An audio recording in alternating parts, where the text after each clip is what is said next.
Et d'abord donc les suites de l'affaire Mohamed Amra. Une dizaine de personnes entendues, arrêtées après l'arrestation, l'interpellation de Mohamed Amra hier à Bucarest, l'homme le plus recherché de France qui a passé sa première nuit en prison à Bucarest. Dans un instant, on va faire un point sur ces différentes interpellations, la manière dont cette traque s'accélère, la traque du commando Amra. Mais d'abord, direction Bucarest, où vous vous trouvez, Chloé Giraud, puisque, on l'a compris, Mohamed Amra a passé sa première nuit en prison et que les choses vont aller vite pour qu'il puisse être ramené en France.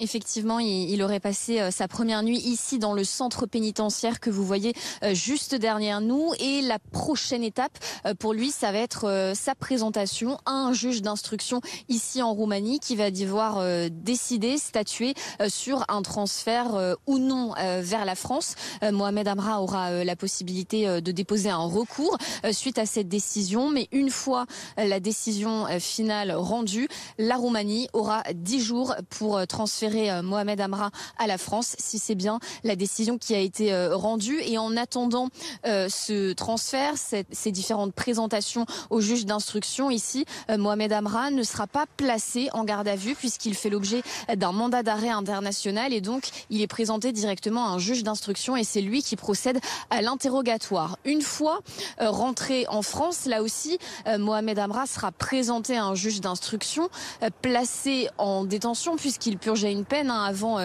son évasion. Et puis, bien sûr, il devra répondre justement de cette évasion qui s'est déroulée le 14 mai dernier au péage d'Incarville et qui, on le rappelle, avait fait 2 morts et 3 blessés. Chloé Giraud avec Laura Champion avec qui on suit évidemment cette détention de Mohamed Amra. L'information ce matin, ce sont bien ces 10 gardes à vue dans l'entourage d'Amra pour tenter de remonter évidemment ce commando. On va décrypter tout ça avec Maxime Brandstetter. Bonjour, journaliste police-justice de BFM TV. C'est une info BFM TV. Vous allez nous donner tous les détails. Le temps que je présente notre plateau, Jérôme Poirot, bonjour. Consultant BFM TV, ancien adjoint à la coordination nationale du renseignement. Et Bruno Jeudi qui nous accompagne, éditorialiste BFM TV. Bonjour Bruno. Maxime, c'est donc, je le disais, une info BFM TV, information importante, au moins 10 gardes à vue dans l'affaire Amra. Oui, au moins 10 nouvelles gardes à vue. Vous savez, on vous le disait ce matin, il y avait au moins une personne qui avait été interpellée hier soir en Espagne. Là, on apprend que ce serait autour d'une dizaine de gardes à vue qui sont actuellement en cours en lien avec Mohamed Amra. D'après les informations qui nous remontent, il y en aurait au moins certains qui auraient été interpellés dans sa région d'origine, vers Rouen, Évreux, dans ces régions-là.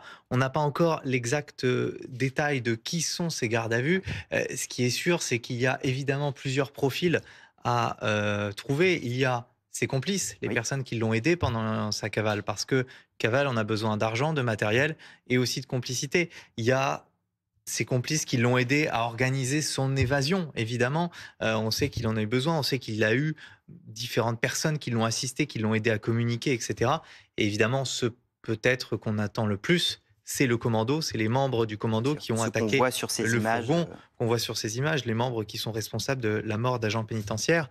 Eh bien, peut-être font-ils partie de ces 10 gardes à vue. Pour l'instant, on n'a pas le détail. C'est une information évidemment importante que vous nous délivrez, au moins 10 gardes à vue. Ça veut dire que les services de renseignement, que les enquêteurs avaient probablement un plan. Ils savaient qu'au moment où Amra serait arrêté, il fallait aller très vite derrière pour interpeller les autres.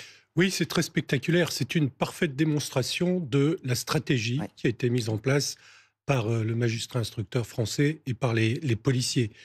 C'est-à-dire que la priorité, c'était d'interpeller, d'arrêter Mohamed Amra. Ça a été fait hier. Mais si ça s'est aussi accéléré en moins de 24 heures, ça veut dire que toutes ces personnes qui, aujourd'hui, sont en garde à vue, étaient déjà repérées.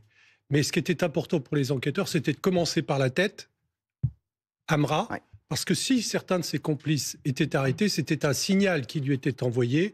Et là où il était, eh bien, il était susceptible de prendre la fuite, de se cacher, et la traque aurait duré plus longtemps encore. Donc c'est aussi beaucoup de patience. Il faut avoir les nerfs solides quand on mène ce genre d'enquête, parce que manifestement, il y avait au moins une dizaine, peut-être davantage, on verra dans les heures suivantes, de personnes qui avaient été identifiées, dont on savait qu'il fallait les arrêter au bon moment. Mais évidemment, pendant tout ce laps de temps, ils peuvent s'échapper, ils peuvent commettre d'autres infractions. Donc c'est un jeu extrêmement difficile qui a été joué par les enquêteurs, mais avec une réussite exceptionnelle. Ça veut dire, Maxime, et on aura les détails évidemment avec le temps, que, comme nous le disait Jérôme à l'instant, les policiers un peu partout avaient repéré ces personnes, attendait d'avoir Amra. En gros, c'est un peu un Mikado. On a tiré un premier fil et derrière, on sait que ça va déstabiliser potentiellement les autres. C'est quelque chose qui est assez fort probable. Peut-être que c'était des personnes repérées à l'avance. Peut-être qu'on ne sait jamais. L'interpellation de Mohamed Amra a débloqué des choses Oui. hier qui ont permis d'avoir cette complicité. Ce qui est sûr, c'est qu'il y a eu énormément de moyens déployés pour attraper Mohamed Amra. Vous savez, une cavale, c'est compliqué. Ouais. Ça se joue un petit peu à la pêche, si vous me permettez cette expression. C'est-à-dire que les enquêteurs, ils se déploient, ils surveillent des personnes, ils peuvent surveiller de la téléphonie, ils peuvent surveiller des voitures, des domiciles. Ils mettent des hameçons un petit peu partout. Et quand ça leur remonte, ils prennent. Donc, est-ce que c'est des personnes qui ont été identifiées au cours de cette longue enquête, de ces gros moyens? Est-ce que c'est des personnes qui avaient été identifiées depuis longtemps, mais qu'on attendait qu'ils soient attrapés pour les avoir? Est-ce que c'est des personnes qui ont aidé Mohamed Amra à passer en Roumanie? Parce que de ce qu'on sait, il a fait le début de sa cavale en France, d'après Oui. les informations qui nous remontent, et il serait allé récemment en Roumanie. Il y est peut-être allé avec des personnes. Voilà, c'est l'opération, la grande opération qui continue pour les enquêteurs de la police nationale. Et c'est, on peut le dire, un gros succès.